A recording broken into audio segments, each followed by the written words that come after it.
अस्सलाम वालेकुम दोस्तों, मैं हूं सईद उमर फ़ारूक अपने चैनल उमर स्पीक्स की एक और एपिसोड के साथ आपकी खिदमत में हाजिर हूं। दोस्तों, पिछले कुछ दिनों से एक क्वेश्चन बार बार पूछा जा रहा था कि हज 2023 पर कितने अखराजात होंगे, कितने एक्सपेंसेस होंगे। तो मैंने इसलिए अभी तक उसका रिप्लाई नहीं किया था क्योंकि चीज़ें कुछ अभी तक क्लियर नहीं हो रही। बहुत से लोग कह रहे हैं कि सब्सिडी मिलेगी।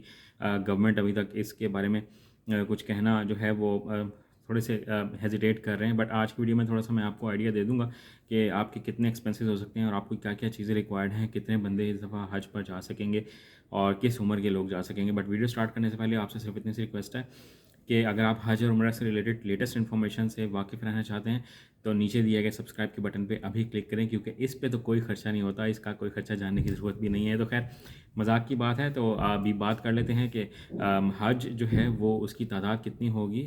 यानी कि उस पर पिछले साल तकरीबन 10 लाख लोगों ने हज अदा किया था, तो इस साल कितने लोग होंगे। तो सऊदी गवर्नमेंट अपने विजन 2030 पर बहुत तेज़ी के साथ काम कर रहे हैं और वही चाह रहे हैं कि हम हज और उम्रा ज़ायरीन की तादाद जो है, जो नंबर ऑफ़ पीपल हैं, वो हम बहुत हद तक बढ़ा सकें। और उस पर वो बहुत तेज़ी के साथ काम कर रहे हैं। और जितने भी इस्लामिक ममालिक के जो सरबराहान हैं, यानी कि जो प्राइम मिनिस्टर और प्रेसिडेंट साहब हैं, वो सऊदी अरब के दौरे कर रहे हैं और वो कंसिस्टेंटली ये चाह रहे हैं कि उनका जो कोटा है वो बढ़ा दिया जाए। इसी सिलसिले में इंडोनेशिया के जो सदर हैं, उनकी भी मुलाकात हुई है सऊदी हुकाम से और उन्होंने अपना कोटा बढ़ाने की रिक्वेस्ट की है। और ये भी मैं आपको बताता चलूँ कि उनके उम्रा ज़ायरीन का कोटा ही बढ़ा दिया गया और इस साल सबसे ज़्यादा उम्रा करने वाले लोगों में इंडोनेशिया के लोगों का नाम है। उसमें पाकिस्तान अब दूसरे नंबर पर चला गया। उसकी एक रीज़न महंगाई की भी है। तो अब जो नेक्स्ट अगर हम बात करें, तो आजकल का जो वीज़े का रेट है वो क्या चल रहा है। अगर आप वीज़ा प्लस ट्रैवल की, अगर यानी कि ट्रैवल में एयरलाइन का टिकट नहीं है, जो सऊदी अरब में ट्रैवल होता है, यानी कि जद्दा से मक्का, मक्का से मदीना, मदीना से मक्का और मक्का से फिर जद्दा के लिए जो लोग ट्रैवल करते हैं, उसका आज का जो रेट है वो 820 रियाल है। और रियाल फ्लक्चुएट करता रहता है, बट आज का रियाल का जो रेट है वो तकरीबन 64 रुपीज़ है। तो आप हर दिन के हिसाब से, क्योंकि रेट जब तब्दील होता है तो आप उसकी प्राइस खुद ही कैलकुलेट कर लीजिएगा। तो ये वीज़े का रेट है। अब मैं डॉक्यूमेंट्स बताता चलूँ कि कौन कौन से डॉक्यूमेंट्स जो हैं वो हज के लिए रिक्वायर्ड होंगे।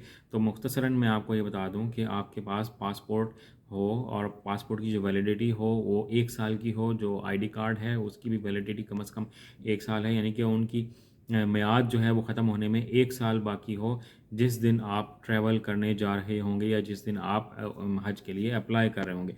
तो ये तो बेसिक रिक्वायरमेंट है। इसके साथ साथ आपको पिक्चर्स चाहिए होंगी और उसके साथ अपनी तैयारी ये रखिएगा कि मे भी पीसीआर की रिक्वायरमेंट दोबारा आ जाए या वैक्सीनेशन की रिक्वायरमेंट दोबारा आ जाए।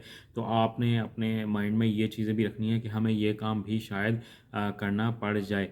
तो इसके अलावा आप नुसुक ऐप से भी अपना प्लान खुद से कर सकते हैं। अब हम बात कर लेते हैं सरकारी सरकारी हज की, कि पिछले साल तकरीबन 7 से 7.5 लाख के दरमियान सरकारी हज का पैकेज था और उसमें गवर्नमेंट ने फिर बाद में सब्सिडी भी दी थी, तो कुछ खर्चा कम हो गया था।